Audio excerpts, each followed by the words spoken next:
Сайн байцгаана уу? Жилас ТV 5 морил.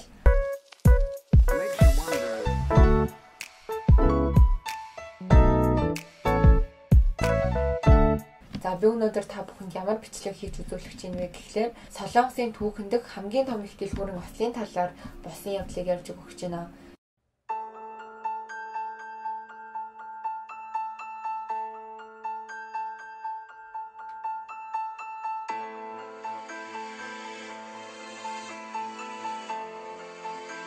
За энэхүү их дэлгүүрийн ослон яг ямар осол байсан бэ гэхлээр Солонгосын дайны дараагаар хамгийн их хүний амь өргөцсөн, хамгийн их хүн бэрцсэн тийм осол байсан. За энэ ослон яг юунаас олж яаж үүссэн бэ гэхлээр Солонгос улсын Сөүл хотын Сочо гэдэг дүүрэгт байрлалтай Сампун гэдэг 5 давхар их дэлгүүр байсан. Тэгээд тэрхүү дэлгүүр нь 1995 оны 6 дугаар сарын 29-ний өдөр гив гинэт 5 давхраас 1 давхар хүртлээр нурсан байсан. За хүмүүс энэ хэргийг сонсохдоо зүгээр дэлгүүрийн 1 давхар нь цөвөрч юм уу 1 давхар нь доошо нурсан байх гэж бодсон. Гэсэн хэдий яг хэргийн газар очиод үзтэл 5 давхар дэлгүүр тэр чигтээ нурсан байхыг хараад Солонгос хүмүүс бол маш их хэмжээний шоконд орсон. Яагаад вэ гэхлээр энэ нь бол бүр байж боломгүй зүйл байсан. Яг юу буруу болоод яг юунаас болоод 5 давхар дэлгүүр бүр 1 давхар хүртлээр тэр чигтээ нурсан байх уу гэдэг асуудал бол Солонгос хүмүүсийн дунд маш их асуултуудыг бий болгосон байсан. Энэхүү ослын улмаас 502 хүний амь өргөдөж 937 хүн хүнд болон хөнгөн хэмжээний бэртлийг авч 6 хүн ор сургуу алга болсон. Сөүл хотын Сочо дүүрэгт байрлалтай Сампун их дэлгүүрийн түүхэн Сампун группийн ерөнхийлөгч Ижүин гэдэг хүнээс эхлэлтэй байсан. Их дэлгүүр баригдахын өмнө 1960-аад онд төвлөрсөн засгийн газрын түншлэлийг ашиглан цэргийн зориулалттай байсан газрыг Ижүин гэдэг ерөнхийлөгч хувьчлан авч өөрийнхөө эзэмшилд оруулсан байсан. Үүний дараагаар 1980-ад оны дунд үед барилга барих төлөвлөгөөг гаргаж эхэлсэн бөгөөд түүний төлөвлөснөөр тухайн үед байсан жижиг барилгуудыг бүгдийг нь нураад их дэлгүүр болон том хэмжээний орон сууц барих төлөвлөгөө байсан. Гэвч тухайн газар нь зөвхөн жижиг дундын барилга барих боломжтой тийм зориулалттай газар байсан. Гэтэл төрийн албан хаагчдад тэрээр хээл ахуул болон мөнгийг өгөн барилга барих зориулалтыг өөрчилж чадсан. Энэ нь бол бүх хэргийн эхлэлийг тавьж өгсөн бүх хэргийн гол учир шалтгаан нь байсан. Хамгийн анх барилгын ажил эхлэх явцад тэрээр 4 давхар барилгыг барина гэсэн төлөвлөгөөтэйгээр эхэлсэн. Гэтэл барилгын явц ерөнхийдөө эд дундаа ороод бараг дуусчих явцад Ижүин гэдэг ерөнхийлөгч маш гинтийн шийдвэрийг гаргасан. За тэрхүү гинтийн шийдвэр нь юу байсан бэ гэхлээр 4 давхар барилга барилгүйгээр дээшээ 1 давхар нэмээд 5 давхар их дэлгүүр барина гэсэн шийдвэрийг гаргасан. Гэтэл барилгын компани бол яг энэхүү саналыг хүлээж аваагүй. Яагаад вэ гэхлээр анхнаасаа 4 давхрын зориулалттай баригдсан барилга дээшээ 1 давхар нэмээд 5 давхар болчвол барилгын дац гэх мэт маш олон асуудал үүсч магадгүй. Түүнээсээ болоод барилга нурах хүртэл аюулд орж магадгүй гэсэн шийдвэрийг гаргасан. Гэтэл тэрхүү Ижүин гэдэг ерөнхийлөгч нь тэр бүх зүйлийг ерөөсөө тоолгүйгээр өөрийнхөө шуналтаа хит автаад тэрхүү хамт ажиллаж байсан барилгын компанитайгаа гэрээгээ цуцлаад өөр компанитай гэрээ хийсэн. За тэгээд тэрхүү шинээр гэрээсэн компанид нь мэдээж 1 давхрыг нэмэж барьсан. Тэгээд үүнийхээ дараа 1989 оны 5 дугаар сард 5 давхар Сампун их дэлгүүр ашиглалтанд орсон.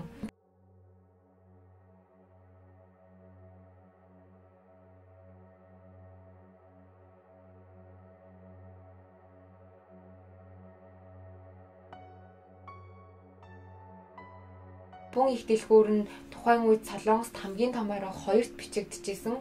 Мөн дээрээс нь бусад их дэлгүүрүүдээс арай өвөрмөц нийл ягаа өнгийн гадаргуутай байсан.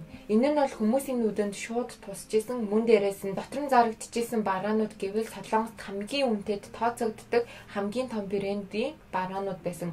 Тийм учраас Сампун их дэлгүүр нь маш хурдан хугацаанд маш олон байнга үйлчлүүлэгчтэй болж чадсан. Үүний дараа яасан бэ гэхлээр анхнаасаа 4 давхрын зориулалттайгаар баригдсан барилга дээр 1 давхрын өргөтгөл хийж 5 давхар болгосон. Энэ нь бол барилгыг маш хүндрүүлж байх ёстой жингээс нь хит дагуулсан барилга хамгийн их хэмжээний жинг өгдөг зүйл бол ус гэж үздэг юм байна лээ. Хамгийн их ус ашигладаг газар бол цайны газар буюу хоолны газар, ресторанууд байдаг. Тэгээ бусад их дэлгүүрүүдийн хувьд гэвэл хоолны газруудыгаа бүгднийг нь Б1 давхартаа байрлуулсан байдаг. Яагаад гэвэл дэлгүүртээ хит их хүндийн ачааг өгөхгүй гэсэн зориулалтаар. Гэтэл сампун их дэлгүүр нь эсэргээрээ хоолны газар буюу ресторануудаа хамгийн дээд дахад буюу 5 давхартаа байрлуулсан байсан. Гэр ахуйн хэрэгсэл, цахилгаан бараг гэх мэт зүйлсүүд маш их хэмжээгээр байсан учраас одоо их дэлгүүрийн жим бол байх ёстой жингээс хамаагүй давцсан байсан. За тэгээ мөн дээрээс нь 5 давхрын зайг өргөдөхийн тулд одоо хамгийн анх 32 инч байсан багнуудыг ижүүн гэдэг ерөнхийлөгч 23 инч болтол нь тайрсан байсан. Тэгэд ийхүү анхнаасаа бүх зүйл нь буруу баригдсан их дэлгүүр нь 1989 оны 12 дугаар сарын 1-ний өдөр нээлттэй хийсэн байсан. За энэ бүх явдлын дараа 1994 оны 1-р сард их дэлгүүрийн 2 давхарт номын дэлгүүр шинээр нээгдсэн. Маш олон тооны номын тавиур бодлон ширээ саналууд гих мэтчлэн дэлгүүрийн даацыг байх ёстой хэмжээнээс нь бүр дахин ихсгсэн зүйлүүд шинээр орж ирсэн. Номын сан нээгдснээс хойш барилгын энэ тэнд маш олон хэмжээний одоо хагархай сэтрэлтүүд үүсч эхэлсэн. Үүний дараагаар одоо дэлгүүрийн зүгээс яаралтай номын санг буулгах ажлыг эхлүүлсэн байсан. Мөн барилгын дээвэр дээр эконы хөргөгч хөдөлгөөрүүд байсан бөгөөд үүний жин нь 36 тонн. Тэгэд хөргөгч одоо зөвхөн өөрийнх нь жин нь 36 тонн байсан бол одоо түүний усаар дүүрэг хэмжээ 87 тоннд хүрч исэн.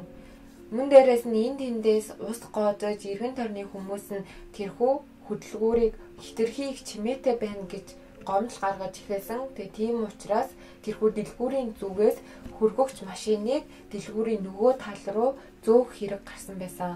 За иймэрхүү хүнд зүйлсийг зөөхөд уул нь бол өргөгч краныг ашиглан агаараар зөөх ёстой байсан. Гэтэл их дэлгүүрийн удирдлага мөн өндөө хитрхи их нарийнлан зүгээр энгийн дугуйтай тэргээр одоо тэрхүү хөдөлгүүр машинуудыг зөөж эхэлсэн байсан. За тэрхүү хөргөгч хөдөлгүүрийг зөөж байх явцад барилгын дээвэр дээр маш их хэмжээний цуурал хагарал үүсч эхэлсэн бөгөөд 1994 оны 6 сард осол гарах аюулыг сануулсан дохионууд дэлгүүрийн энэ тэнд ихнээсээ гарч эхэлсэн байсан. Энд тэнд хагарал цуврал гарч багнаа хүртэл тархиж эхэлсэн бөгөөд 1995 оны 6 дугаар сарын 29-ний өдөр өглөөний 9 цагт 5 давхар хоолны газрын эзнээс яаралтай дуудлага орж ирсэн. За тэрхүү дуудлага нь яг ямар дуудлага байсан бэ гэхлээр шал 2 м орчим товоож гарч ирээд тэгээ таад доошоо ингээд суугаад байна. Ер нь бол нурах гээд байгаа юм шиг тийм аюул үүсэт байна гэдгийг их дэлгүүрийн удирдлагуудад хийсэн. Тэгээд их дэлгүүрийн удирдлагууд тухайн хоолны газрыг очиод үздэг шал нь овон товон болон тааднаас нь ус шороо нурж ирэн ер нь бол маш аюултай байдал үүссэн байсан. За тийм учраас дэлгүүрийн удирдлагын зүгээс хоолны газрын үйл ажиллагааг зогсоогоод төр зогсоосон гэсэн үг. Зогсоогоод тэнд байсан үйлчлүүлэгчдийг доод давхар руу буулгаж эхэлсэн. Үүний дараа өдрийн 1 цагийн үед 5 давхарт хүчтэй юм унаж байгаа чимээ гарч эхэлсэн бөгөөд үүнийг сонссон хүмүүс дуудлага өгөн их дэлгүүрийн дээвэртэй байсан агааржуулагчийг унтраасан. Тэр агааржуулагчнаас мөн их хэмжээний дуу гараад байна гэсэн тийм гомдлууд маш их хэмжээгээр ирсэн байсан. За тэгээд энэ нь нэг талаараа маш олон хүний амийг аварсан гэж хэлж болно. Яагаад вэ гэхлээр их дэлгүүрийн агааржуулагч ажиллахгүй 6 сарын эд халуун байсан учраас их дэлгүүрээс одоо халуун байна гэд эрт гарсан хүмүүс маш их байсан. Тэгээд тэр хүмүүс дэлгүүрээс халуунаас болоод эрт гарч чадсан учраас азар амьд үлдсэн байсан. За харин энэ үед дээврийн шал 10 см орчим ангаж их дэлгүүрийн нуралт жинхнээсээ эхэлж исэн. Тэгэд өдрийн 4 цаг орчмын үед их дэлгүүр нурахаас 2 цагийн өмнө их дэлгүүрийн удирдлагууд яаралтай хурлыг зохион байгуулсан. За тэгээд хид хідэн төлөөлөгч нар нь болохоор дэлгүүрт байгаа хүмүүсийг яаралтай гаргах ёстой гэсэн шийдвэрийг гаргасан. Гэвтэл энэхүү сампун гэдэг дэлгүүрийн ерөнхийлөгч Ижүүн гэдэг хүн бол тэрхүү саналыг шууд эсэргүүцсэн. Яг яагаад хүмүүсийг гаргаагүй эсэргүүцсэн бэ гэхлээр хүмүүсийг гарвал тэр одоо хооронд үүсэх хэмжээний зардлыг хэн нүхэн төлөх вэ? Тэр зардлыг та нар төлнө гэвэл хүмүүсийг гаргалгүйгээр ерөнхийдөө өөр авч болох хэмжээний арга хэмжээнүүдийг ав гэсэн шийдвэрийг өгсөн байсан. Энэхүү үйлдэл нь осол болсны дараагаар солонгос хүмүүсийн маш их уур бухимдлыг хүргэсэн. Яагаад гэвэл тэр бүхэл бүтэн 500 гаруй хүн амнасаа алдаж 900-аад хүн бэртсэн энэ ослыг урьдчилан зогсоож хүмүүсийн амийг аврах боломж бүр маш их байсан. Гэтэл тэрхүү Ижүүн гэдэг ерөнхийлөгч зүгээр л мөнгнөөс болоод Одоо тэр хүмүүс гарвал тэр хооронд үүсэх хэмжээний зардлаас болоод хүмүүст ямарч дохио өгч хүмүүсийг дэлгүүрээс гаргаагүй. Тийм учраас л бүх хүмүүсийн үзэн ядал, бүх хүмүүсийн ууд бүхэндэл тэр ижүүийн гэдэг ерөнхийлөгч рүү чиглэж исэн. Өдрийн 5 цаг буюу осол гарахаас 1 цагийн өмнө их дэлгүүрийн үйл ажиллагаа хэвэн явагдчихсэн. Тэгэд хэвэн явагдчихсэн учраас хүмүүсийн хөл хөдөлгөөнч тасрахгүй нэмэж иржсэн хүмүүс ч гэсэн ихсээр байсан. За тэгээд үүний дараа 5 давхраас эхлэн 4 давхар хүртэл таазан доошоос хууж эхэлсэн бөгөөд хүмүүсийг 4 давхар руу гарахыг хааж эхэлсэн. Байдал ийм дээрээ тулсан ч гэсэн хинч ямар ч арга хэмжээ авч хүмүүсийг дэлгүүрээс гаргахгүй байсаар л байсан. Тэгээд үүний дараа 5 цаг 40 минутын үед их дэлгүүр нурахын ердөөсөө 17 минутын өмнө байсан. Дэлгүүр дээрээсээ нурж байна гэсэн дуудлага даргын өрөөнд ирсэн бөгөөд яралтай хуралдаж байсан их дэлгүүрийн дарга болон төлөөлөгч, ерөнхийлөгч нар хурлаа зогсоон дэлгүүрээс өтөр түргэн гарч ирсэн. Тэгэд энэ нь яг юу гэсэн үг вэ гэхлээр нэг үгээр хэлбэл дэлгүүр дотор байсан үйлчлүүлэгч нарт яралтай гарах тохиог өгөлгүйгээр өөрсдийнхөө амийг бодоод их дэлгүүрээс гарч ирсэн байсан. За тэгээд цаашаа яг юу болсон бэ гэхлээр 5 цаг 50 минут буюу дэлгүүр нурахаас 7 минутын өмнө дэлгүүр дотор үйлчлүүлж байсан хүмүүс яралтай гарах тохиог өгсөн байгаа. Гэхдээ тэр 7 минутын хугацаанд амжилттайгаар гарч чадсан хүмүүс байсан бол тэрхүү 7 минутын хугацаанд яг юу ч мэдлэггүйгээр дэлгүүрээс гарч чадаагүй хүмүүс маш их хэмжээгээр байсан. Тампон их дэлгүүр нь 5 давхраасаа эхлэн агаар жуулагчийн төхөөрөмж нуран ердөөсөө 20 секундын дотор 3 давхар хүртлээр нүд ирэмхийн зур нуран унсан байсан. 1995 оны 6 дугаар сарын 29-ний 5 цаг 57 минутанд Солонгосын Сампун их дэлгүүр бүрэн нуран унсан байлаа. Иргэн тойрны барилгад байсан хүмүүс ч гэсэн маш их хэмжээгээр бэртэл авч гэмтсэн. Тэгээд дуудлагын дагуу ирж байсан цагдаа болон эмнэлгийн ажилчид дэлгүүр нурсан гэсэн мэдээг сонсоод ердөөсөө дэлгүүрийн 1 давхар ч юм уу 2 давхар л нурсан гэж бодсон боловч яг ирээд бодит байдлыг хараад тэнд байсан бүх хүмүүс бол маш их хэмжээний гайхшралд орсон. Яагаад вэ гэхээр хинч тэгэж 5 давхар барилга тэр чигтээ нурна гэдгийг төсөөлөөгүй байсан. Солонгосын бүх хэвлэл мэдээллийнхэн газар дээрээс нь хүргэсэн бөгөөд ослын шалтгааныг таамаглах аргагүй байсан. Гэтэл ослын гол шалтгаан нь хинээж төсөөлөөгүй байсан чанаргүй баригдсанаас үүдсэн хэрэг байсан. Нурсан их дэлгүүр рүү MBC телевизийн сурвалжлагч орон барилгын зураг төслийг авч гарч ирэн ослын гол шалтгааныг олон нийтэд ил болгосон байсан. Дайны дараагаар үүссэн хамгийн том ослын Самбун их дэлгүүрийн осол байсан бөгөөд ослын газар тусламж үзүүлэхээр ойролцоох цэргийн ангийн цэргүүд, эмч цагдаа, энгийн ард иргэд, сайн дурын хүмүүс гээд маш олон хүмүүс цугласан байсан. Сайн хажуугаар сар гихчээр тэр дунд бас өөр зорилгоор, өөр санаатай ирсэн хүмүүс ч гэсэн байсан. Тэр хүмүүс нь нас барсан хүмүүсийн одоо гэр бүлийн дүрт хууран дэлгүүр доторх алт мөнгөний эдлүүдийг хулгайлж исэн. Үүний эсрэгээр одоо тухайн гэмтэн хүмүүс цус хэрэгтэй гэсэн мэдээг сонссон дэлгүүрийн ойролцоо байсан цэргийн ангийн цэргүүд өөрсдийн дураараа тусаа хандвалсан мөн дээрээс нь замын эсрэг талд үйл ажиллагаа явуулдаг байсан колонк үйл ажиллагаагаа зогсоогоод өөрсдийнхөө ажлын өрөөг аврагч багийн хүмүүст өгөөч одоо энд байж хүмүүсийг асарч одоо энд хувцас солиод хоол ундаа идэж болно гэж ерөнхийдөө өөрсдийнхөө зүгээс чадах хэмжээгээр тусаа хүргэсэн. Мөн дээрээс нь телевизээр тухайн ослыг үзэн энгийн ард иргэд тэр ослын голомтон дээр ажиллаж исэн цагдаа эмч аврагч багийнх нь хоол болон бэлэн гомон талах гих мэтчлэн өөрийнхөө аль болох туслах хэмжээгээрээ чадах чинээгээрээ хүмүүс нэг нэгэндээ тусалж байсан. Үүгээрч зогсохгүй Hyundai их дэлгүүр Солонгосдоо ер нь бол хамгийн том гэгддэг дэлгүүр өөрийнхөө үндсэн 30-аад ажилчтай аврагч багийнхан руу явуулж тусламж илгээсэн. Тэгэд энэ мэтчлэн яг тухайн хэцүү цаг үед бие биедээ тусалж исэн Солонгос хүмүүс бол маш их байсан. Осол гарснаас 11 хоногийн дараа нуранган доороос хүний хоолой гарan хүмүүсийн итгэл найдварыг таслахгүйгээр амьд хүн алдаж чадсан. Тэрээр хүүтэн харанхуй орчинд тоглоомон галт тэрэг тэрвэн амьд гарна гэсэн итгэл найдвартайгаар бүхэл бүтэн 11 хоногийг өнгөрөөсөн байсан. За үүний дараагаар 13 дахь хоног дээр Южи Хон гэдэг эмэгтэй олдон эмнэлэгт хүргэгдсэн. Тэгэд үүний дараагаар хүмүүсийн итгэл найдвар бараг тасарч байтал 17 дахь хоног дээр Пак Шинхён гэдэг эмэгтэй олдсон байна. Харамсалтайгаар энэхүү эмэгтэй нь тухайн осоос олдсон амьд гарсан хамгийн сүүлчийн хүн байсан. За тэгээд үүний дараа яг юу болсон бэ гэхээр энэхүү том ослыг бий болгох хамгийн ихний гол шалтгааныг тавьж өгсөн бол тухайн барилгын зориулалтыг өөрчилсөн хүн байсан, хахуул аваад өөрчилсөн. Тэр хүн нь хэн байсан бэ гэхлээр тоочо дүүргийн захирагч байсан. Тэгээд Солонгосын шүүхээс тэрхүү захирагчид ердөөсөө 10 сарын ялыг өгсөн. Тэгэд хүмүүс бол энэнд бол маш их хэмжээгээр бухимдчихсэн.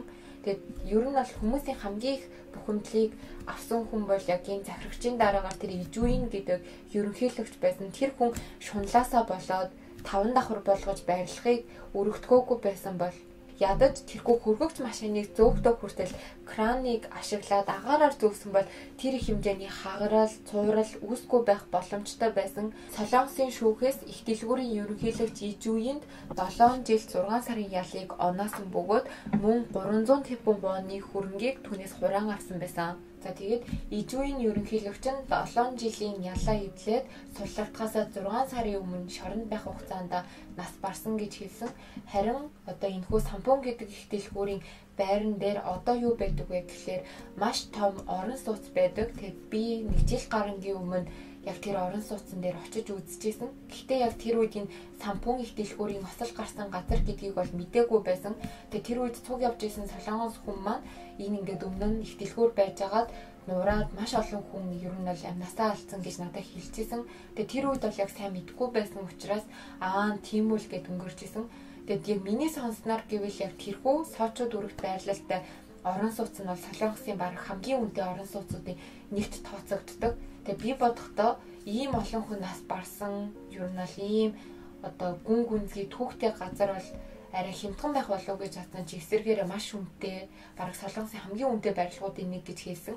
Тэгээд тэр нь бол надад сонин санагцаа. Тэгээд миний хувьд бол энэхүү ослоос маш олон төрлийн зүйлийг олж харсан. Тэгэд хамгийн ихний зүйл нь юу байсан бэ гэхлээр шунал ихтвэл шулан болно гэдэг үгийг бол би яг энэхүү ослыг сонссныхаа дараагаар маш их хэмжээгээр ойлгосон. Яг яагаад вэ гэхлээр тэрхүү Ижүүин гэдэг ерөнхийлөгч шунлаасаа болоод нэг давхрыг илүү бариад зориулалтын бус газар, зориулалтын бус барилгыг шунлаасаа болоод мөнгнөөс олж барьснаас болоод энэ их хэмжээний солонгосын түүхэнд хизээч арилахгүй маш том ослыг бий болгосон. Мөн дээрэс нь яг хэцүү зовлонтой үед солонгос хүмүүс нэг нэгэндээ ямар их тусалдгийг ч гэсэн би яг энэ явдлыг сонссныхаа дараагаар бас дахин нэгэн харсан. Ер нь бол би байнга хэлдэг. Солонгос хүмүүс бол ямар нэгэн хэцүү ийм цаг үед бол нэг нэгэндээ маш сайн тусалж чаддаг, хүчээр сайн нэгтгэж чаддаг орон юм шиг бол надад санагддаг. Өнөөдрийн бичлэг ер нь бол энэ хүрээд өндөрлж байна. Тэгээд миний бичлэгийг дуустал үзсэн та бүхэнд маш их баярлалаа. Тэгээд дараагийн бичлэг хүртэл түр баяртай.